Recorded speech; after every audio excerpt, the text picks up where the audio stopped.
is hatred towards them dealing with these WNBA referees. Now, I am here to tell you, a lot of fans been kind of mad at Stephanie White not speaking up about the whistle not going their way. Now, she even has been receiving technical fouls as of lately, kind of jawing at the referees and kind of voicing her frustration because at this point, it's starting to affect games. Well, yesterday, she was on ESPN, and we're going to react to the whole monologue here in a hot second, but I just want to get started with this clip here of her addressing these WNBA referees. The Indiana Fever have faced consistent challenges with officiating throughout this season, experiencing what appears to be unfavorable treatment from referees. In most contests, their opponents receive more free throw attempts and benefit from additional foul calls, creating a pattern that suggests possible bias against the franchise. This situation has become increasingly problematic as it directly impacts game outcomes. Head coach Stephanie White had previously remained relatively quiet about these officiating concerns, drawing criticism from supporters who wanted her to be more vocal. Recently, however, she has begun receiving technical fouls while expressing her dissatisfaction with the referees, indicating her growing frustration with the situation. These WNBA referees and pretty much talking about how things is looking a little spooky, man. Let's check it out right now. You've made some pretty strong statements about the officiating in the WNBA this season. Everybody has. Everybody's been talking about the physicality and everything like that. What's been the difference since you made that statement to what you're seeing right now? I don't know if there's been a lot of difference. I think the biggest thing is that we just want accountability, right? We want everybody to continue to grow. This league and the players are as good as it's ever been, and they are as good and as versatile as they've ever been, and we want.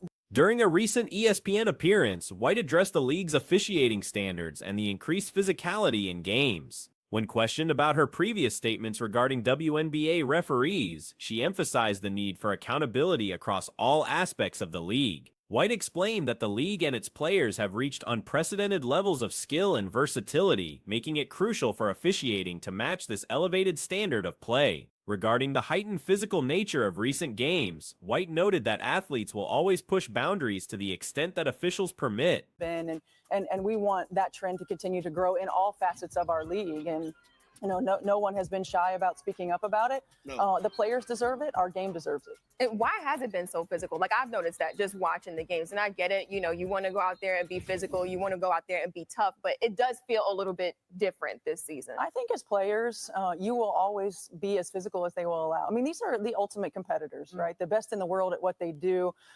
Any edge that you can get to win a ball game, you're going to take advantage of it. And I think the physicality. As elite competitors seeking every possible advantage, players naturally adapt to whatever level of contact referees allow on the court. The increased physicality stems directly from officials permitting such aggressive play, with teams responding accordingly. The Fever have achieved remarkable success recently, winning 5 consecutive games to establish their longest winning streak in a decade. This impressive run has elevated their standing in the league, positioning them just 1.5 games behind second place. You can get to win a ball game, you're going to take advantage of it. And I think the physicality is, because it's being allowed to be that way, everybody's stepping up to it and everybody's embracing it in their own way. Yeah. Coach. Now, that was Stephanie White speaking about the physicality of the league. And just like I stated, man, there is a whole monologue of her being on ESPN. That's what we're going to dive into right now because it was very interesting, dog. She spoke about Caitlin Clark coming back off injury, doing a new role, how much effective they're going to be with Caitlin being there. And I'm telling you right now, it is going to. Kelsey Mitchell and Aaliyah Boston have been particularly dominant during this stretch, averaging 19 and 15 points respectively. This success becomes even more impressive considering Caitlin Clark's limited availability this season. The star player has appeared in only 13 of the team's 29 games due to ongoing injury issues. Clark's absence represents nearly half the season, making the team's recent performance particularly noteworthy. Being there, and I'm telling you right now, it is going to be lights out basketball, dog. Because as soon as I'm thinking Caitlin come back within the next 2 weeks. I'm giving it 2 weeks tops, dog. We see CC back implemented in this lineup. And yeah, man, let's check out some of this right here. Games, which ties their longest win streak in the last 10 seasons. Now, Kelsey Mitchell and Aaliyah Boston have dominated, averaging 19 and 15 points per game, respectively. The Fever have kicked it up a level as of late with their longest active. Now, I talked about this the other day. White discussed Clark's current rehabilitation process, explaining that the team is taking an extremely cautious approach to her return. Previous attempts to bring Clark back resulted in setbacks, leading to the decision to prioritize her long-term health over immediate availability. The coaching staff has implemented a comprehensive rehabilitation program focusing on strength and conditioning before returning to basketball activities. Managing a team with such an inconsistent roster has presented unique challenges. Talked about this the other day. This is the biggest win streak they had since 2012, bro. The Indiana Fever has been playing lights out basketball, and this is their best record in 10 years. They're on the verge of being in second place in the rankings. The win streak in the W right there. Indiana has also moved up in the standings, are now just a game and a half back of second place in the league.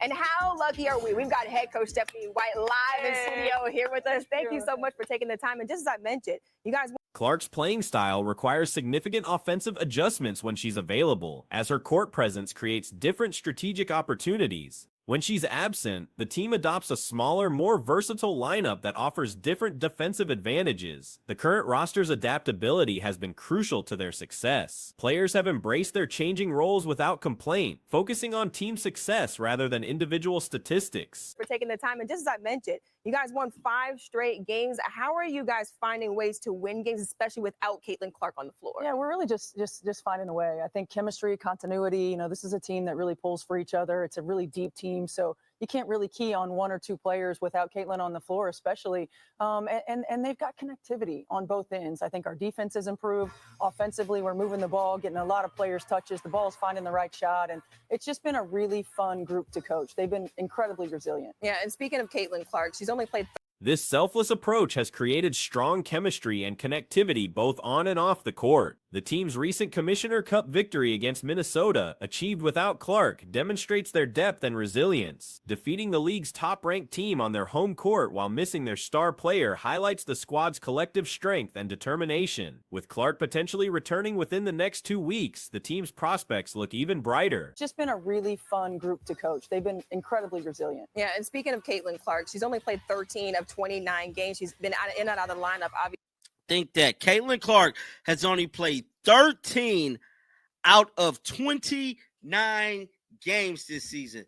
13 out of 29, bro. 13, that is bad. She's been gone damn near half the season, dog. Wow. Just wow, man. Obviously, with the injuries, when you take a look at Caitlin Clark, one, what's her status? And also, what's the Her extended absence, likely the longest in her basketball career from youth leagues through professional play, may have provided valuable perspective and analytical opportunities. When she returns to complement the team's current momentum, the Fever could become an even more formidable opponent. The combination of improved team chemistry, successful role players stepping up, and the eventual return of their star creates an optimistic outlook for the remainder of the season. The officiating challenges remain a concern, but the team's ability to overcome adversity while maintaining their competitive edge suggests they're well positioned for continued success. Today, she is, man. I don't know what her relationship is with Sue Bird, but it's definitely looking like it possibly is a good one. Now, this is Caitlin Clark appearing on Bird's Eye View with Sue Bird, man. It said, tune in tomorrow from the logo to the microphone. Caitlin Clark. And, yeah, man, she dropped the clip 30 minutes ago, and let's listen to it. So, you have faced massive. Recent developments surrounding Caitlin Clark have captured significant attention across basketball circles and beyond. The Indiana Fever star is set to make a notable appearance on Sue Bird's popular show, marking one of her rare interview appearances during the current basketball season. A preview clip was released showcasing Clark's upcoming appearance on Bird's Eye View with Sue Bird. The teaser features Bird asking Clark about handling both overwhelming praise and harsh criticism while maintaining confidence and staying authentic. This represents a departure from Clark's typical massive praise. You have faced harsh criticism. Mm-hmm. How do you approach building your own confidence and really just staying true to that? Ooh, that's a good question there, man. Now, we know there was a lot of debate going on with this Caitlin Clark and this whole situation with her civil rights, man. I told you I will be staying on top of this. More information has come out of the pipeline from Stephen A. Smith involved in this whole thing because he's spilling the beans. The relationship between Clark and veteran WNBA legend Sue Bird appears cordial, setting the stage for what could be an insightful conversation. The promotional material promises coverage from the logo to the microphone, suggesting a comprehensive discussion about Clark's basketball journey and experiences. Meanwhile, significant political undertones have emerged in discussions about Clark's treatment within the WNBA. ESPN analyst Stephen A. Smith involved in this whole thing because he's spilling the beans, bro. Stephen A. Smith has been spilling the beans on this entire situation. I reported on that this morning. I was the one who broke the story on that. Like I stated, man, I'm going to follow this whole situation because right is wrong is wrong. Now, there is a little bit more information that has come out. Let's listen. All of these things are things that has the eye of the administration. As you know, Molly, it ain't just sports that I'm doing. I'm doing a lot more than sports. I am not guessing on this. I didn't go on my show and just... Smith has been vocal about potential government interest in what some perceive as unfair treatment of the rookie sensation. According to Smith's reports, there are indications that the Trump administration may be monitoring the situation closely. Smith suggested that members of the current administration have discussed the matter, with sources indicating that President Trump might eventually address what some view as discriminatory treatment toward Clark. The sports commentator emphasized that if the administration determines Clark is being treated unfairly, it could create substantial problems for the WNBA organization. I'm doing a lot more than sports. I am not guessing on this. I didn't go on my show and just bring it up for no reason. I happen to know a few people who have said this is something that do not be surprised if President Trump speaks on eventually. And if that man decides that this is something that can feed his base, that can ingratiate himself with that kind of audience that is protective of a Caitlin Clark and what she stands for and what she represents, and they come to a conclusion that they believe she is being unfairly treated, that is going... The political dimension of this story stems from concerns that Clark represents certain values that resonate with a particular voter base. Smith warned that if political involvement occurs and that base perceives Clark as a victim of unfair treatment, the consequences for the league could be severe. The analyst stressed his support for the WNBA while urging caution about the potential ramifications. Behind the scenes, reports suggest that Clark's agent, Aaron Kane, has been actively promoting narratives about the treatment Clark receives. Unfairly treated. That is going to be a problem for the WNBA. So I'm using... So your sentiment essentially is that this could be worthy of an investigation, not that you're supporting one. I'm not supporting one. But there's enough merit that they can say, they can make the argument that there's enough merit. A senator has already looked into it. You have members of the administration who have thought about it from what I'm being told. And guys, what did I tell you? I told you information was going to start coming out of the political platform. This strategic approach appears motivated by concerns over Clark's market value and public perception, particularly after incidents where she sustained injuries during games. The situation has reportedly affected Clark's professional standing, with some suggesting her stock has declined due to various controversies and narratives questioning the Indiana Fever's performance without their star player. These developments have created additional pressure on both Clark and the organization. Smith specifically addressed WNBA officials, players, and the league organization, emphasizing that ignoring these issues could lead to significant consequences. I told you, information was going to start coming out of the political platform. I told y'all this morning.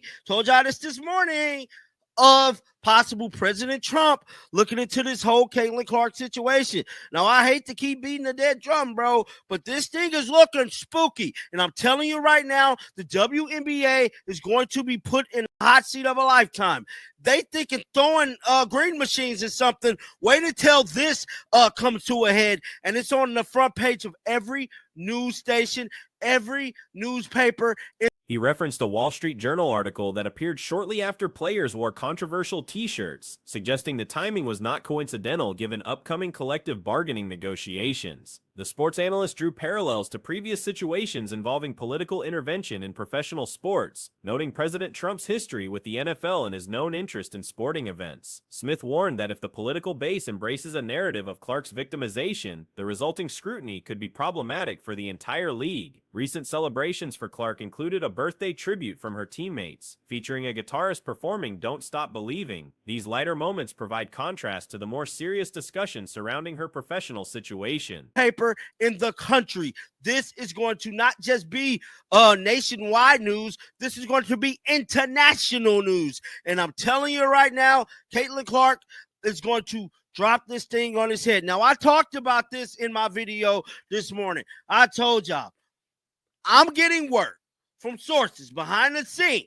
telling me that the person behind pushing this narrative is Aaron Kane, allegedly. This is Caitlin Clark, agent.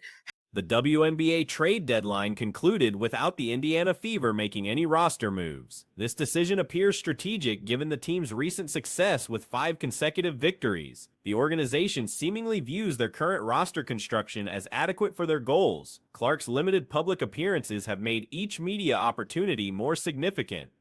This is Caitlin Clark, agent, has been the one pushing this narrative, pumping it out into the public, raising concerns, raising everything about it. Why is she doing this? I can tell you one good reason.